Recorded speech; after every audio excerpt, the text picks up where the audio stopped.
Avertissement. Ce visionnement a été effectué par un professionnel.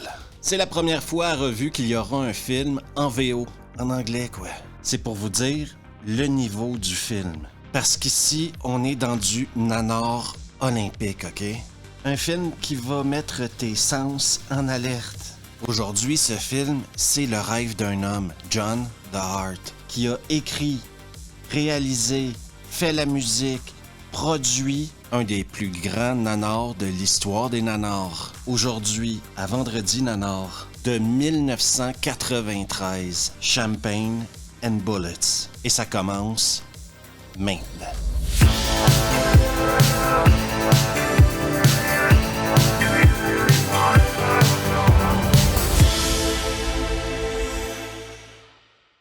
Then you head out this way.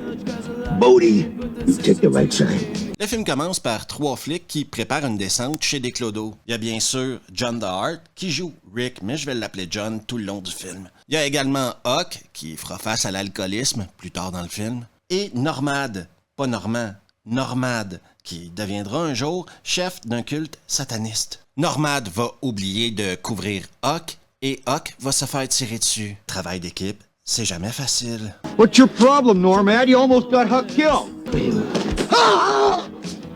On se retrouve maintenant devant un juge où Normad va accuser Rick, John et Huck d'être corrompus. On est dans une pièce qui devrait être une salle de justice, mais qui ressemble à une cafétéria. Oui, ils les accusent de vendre de la drogue, de manger des beignes, d'utiliser des stupéfiants et de participer au crime de leur petit village. Normad donne un témoignage qui va sortir Huck de ses gants. Huck et John ont été virés de la police. Oh non. Comme John a besoin d'un boulot, il est devenu chauffeur de limousine. Et le soir de la graduation, John conduit des jeunes vers leur bal. Et si vous pensez que John va laisser des jeunes s'amuser dans sa Cadillac, eh bien vous avez tort. Si vous vous posez la question, oui, j'ai exactement le même habit, sauf que le mien est en cuir blanc et je le garde uniquement pour les baptêmes. Nick and Greg, man, they get back together. Petit changement de costume et lui et son pote sont dans un bar. Et quand je dis bar, je suis vachement généreux, on dirait qu'il est dans le sous-sol de sa mère. Dans le sous-sol, il va rencontrer son ex. Moment de tension. You must have left town for a while. Your mother says she hadn't seen you in months. I worried about you so much. C'est clairement une relation extrêmement compliquée entre deux personnes qui s'aiment énormément. Mais malheureusement, ce n'est pas le temps de parler et de régler nos histoires de couple. C'est le moment pour John the Heart de nous montrer tout son talent de musicien.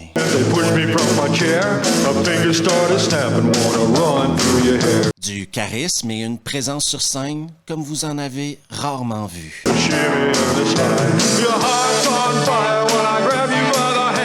Oui, il chante la chanson complète. Oui, des gens sont payés pour danser. Et oui, des gens sont payés pour avoir l'air d'aimer ça.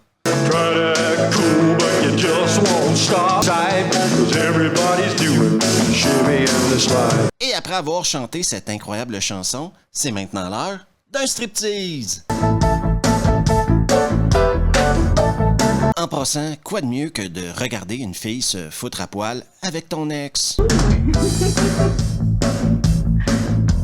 Il y a des mecs qui veulent foutre la merde et on apprendra plus tard qu'ils sont satanistes. Mais si j'ai un conseil à leur donner, c'est de ne jamais foutre la merde à un mec qui a un pantalon de cuir noir, une veste de cuir brune, des Santiago et un chapeau de cow-boy. Not a problem. Get the fuck out of the way. Après avoir sorti son pote de prison, oui parce que son pote s'est fait arrêter dans le sous-sol, c'est maintenant l'heure pour John et sa copine, Cindy, d'aller manger. Boire du champagne avec un chewing-gum dans la bouche, c'est un genre. Personnellement, si je suis en train de manger avec ma femme et que quelqu'un arrive avec son appareil photo et commence à chanter, il y a des chances qu'elle finisse avec mon assiette dans le front. Hello, my name is Tamra, and the reason I've got this camera. On apprend maintenant que les mecs qui l'ont fait chier dans le bar sont des adorateurs de Satan. Ils font partie d'un culte adorateur de Satan. Et si vous vous demandez, mais qui peut bien être le leader de ce culte d'adorateurs de Satan? Eh bien, c'est Normad, Le mec qui les a fait virer de la police. Satan has guided us in his own divine way. Apparemment, son ex-femme Cindy aurait été témoin du sacrifice d'un bébé humain. Ce film nous transporte de la légèreté de la musique country à un culte sataniste qui sacrifie des bébés. Satan lives. Newborn child. Salut toi! Je profite de ce vendredi de la Nord pour dire un grand merci à tout le monde qui participe à l'essor de la chaîne, soit en s'abonnant à la chaîne, soit en participant via les Super Thanks, ou soit en participant via PayPal Me. Merci toi qui aide moi à faire plus de vidéos. Et on retourne à Champagne et Bal. Pour la consoler ou pour lui changer les idées, John décide de sortir son monologue shakespearien. Être ou ne pas être? Telle est la question. To be or not to be, that is the question. Conscience does make cowards of us all. Après s'être confié à John comme ça sur le culte sataniste et avoir enduré le monologue le plus cliché de l'histoire des monologues, c'est normal que Cindy ait la chatte qui pique. C'est quand même incroyable que ce mec-là ait trouvé une fille pour faire une scène de cul avec lui. Qu'est-ce qu'on ferait pas pour de l'argent? C'est un moment extrêmement malaisant du film et c'est pas le dernier.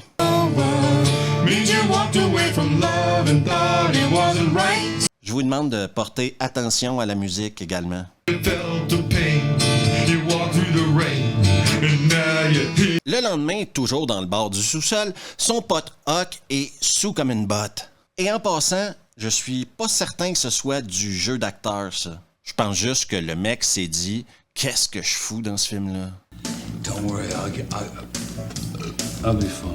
J'aimerais également prendre un moment pour souligner à Huck que de sortir son flingue et tirer sur ses factures, ça fait pas disparaître ton solde.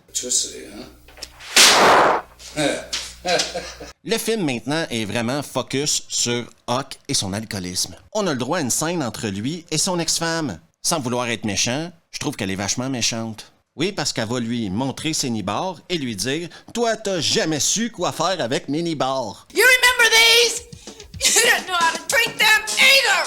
Il va se faire arrêter par les flics et finir devant le juge. Devinez qui est devenu juge. Oui, parce que non seulement il était flic, non seulement il est le chef d'un culte sataniste, mais maintenant, il est devenu juge. C'est Normad! No bail.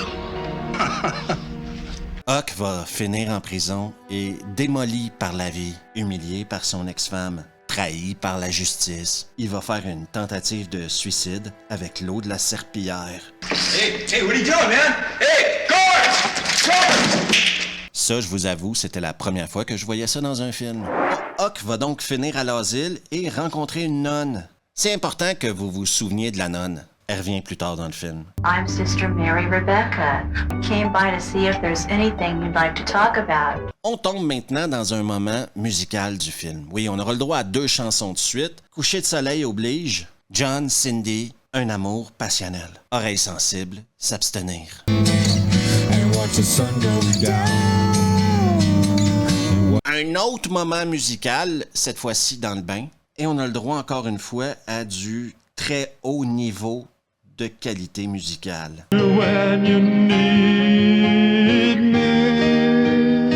6 minutes plus tard, ils sont toujours en train de niquer dans le bain avec la chanson d'amour la plus pourrie que j'ai jamais entendue de ma vie. Huck, lui, passe son temps à picoler avec des putes à la piscine. Et les cheveux orange, c'est mignon comme tout.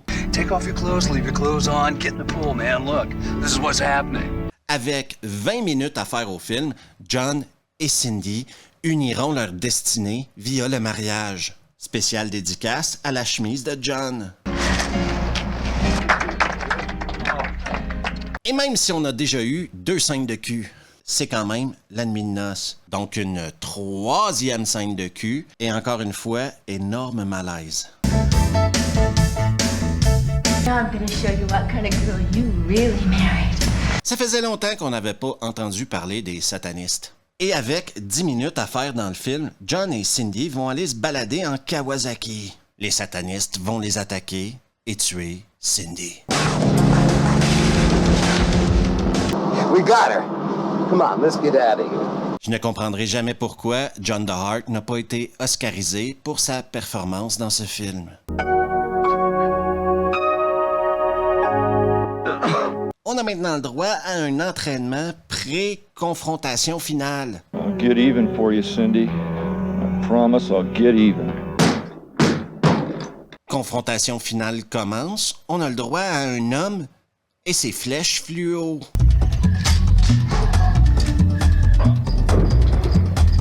Un homme qui marche dans l'ombre de la justice. Un homme dans un corridor. Un homme sauvé par son meilleur ami. Un homme et sa vengeance. Un homme qui retrouve la paix intérieure et c'est la fin de Champagne and Bullets. Could you please give me a ride back to the hospital? Pas vraiment la fin, non. Laissez-moi être honnête. Ce qui va se passer présentement risque de choquer tout le monde. Cindy est en vie. All right, I can't believe you're alive. Et là, c'est la fin de Champagne and Bullets.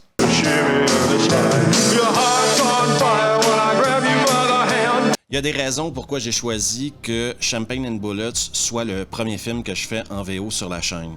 Déjà parce que même si vous avez un anglais de 3e année, vous allez comprendre ce qui se dit dans ce film-là. Ça vous donne une idée du niveau des dialogues. Ensuite, ce film-là est un des plus gros nanars que j'ai jamais vu de ma vie. Un ego trip incroyable d'un mec qui n'a aucune idée de ce qu'il fait. On parle ici d'un exploit incroyable, OK? Où le mec a clairement payé pour faire le film, écrit le film, joué dans le film, réalisé le film et surtout fait la musique tout pourrie du film. Parce qu'ici, pour parler de musique pourrie, on atteint encore une fois des niveaux incroyables. Quand on écoute les chansons de Miami Connections, par exemple, que ce soit Against the Ninja ou Friends Forever, t'as le sentiment que ça a été fait dans un studio professionnel par des professionnels. Ici, John DeHart nous montre qu'on peut mettre de la musique dans un film en plaçant un micro dans le milieu de la pièce et en jouant de la musique. Ça, c'est un exploit. Ça fait mal aux oreilles. J'embarquais pas sur le fait qu'en plein milieu du film, il décide de faire un monologue de Hamlet. J'embarquais pas sur le fait non plus qu'il cite Huckleberry Finn à peu près 3 fois dans le film. Et je vous parlerai surtout pas de ses blagues pourries. Mais réussir à enchaîner tout ça dans un film, c'est quand même un exploit, non? J'ai longtemps hésité entre faire une vidéo comme je fais là ou faire un 12 raisons. 12 raisons qui font de Champagne and Bullets le pire film au monde. Le problème, c'est que j'avais plus que 12 raisons. On parle ici d'un film capable de compétitionner avec les ténors du genre. Ce film-là se compare à un Samurai Cop. On parle ici d'un film où, scène après scène, les fous rires s'enchaînent en tant que spectateur. Parce qu'entre les dialogues pourris et l'interprétation des acteurs dans ce film-là, on a le sentiment que le film a été touché par la main du dieu des nanars.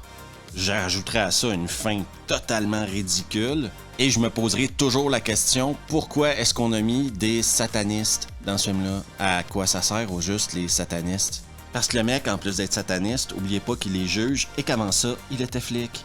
Ça, c'est le triumvirat de la stupidité. Certains s'encourageront en disant « Oui, mais il y a des nibards ». Vous avez tout à fait raison, il y a une chier de nibards dans ce film-là, mais quel prix doit-on payer pour regarder des nibards? Posez-vous la question. Quel prix? Maintenant, ma suggestion, et elle est hyper simple, ma suggestion, OK? Si vous êtes fan de nanar, mais je parle là, vous avez adoré Samurai Cop, vous aimez Hard Ticket pour Hawaï, vous aimez Miami Connection, ce genre de nanar-là, du nanar profond, là, du nanar viscéral, eh bien, Champagne and Bullets est pour vous. Je vous parle ici de 1h30 de délire complet entre vous et vos potes. Vous allez rire, en pleurer peut-être. Vous allez sortir vos théories et vous allez passer un moment incroyable. Champagne and Bullets, pour les fans de nanar, c'est un peu comme toucher du bout des doigts à la perfection. Et pour les autres, n'oubliez jamais que John DeHart donne une leçon de vie assez incroyable dans ce film-là. Il apprend à tout le monde que quand on a un rêve et qu'on a du pognon, eh bien, on peut réaliser nos rêves. Merci à tout le monde d'avoir pris le temps d'écouter la vidéo et si vous aimez le contenu, n'hésitez surtout pas à vous abonner. Juste ici, à laisser un pouce bleu, activer les notifs et partager la vidéo avec vos potes. On se revoit la prochaine fois.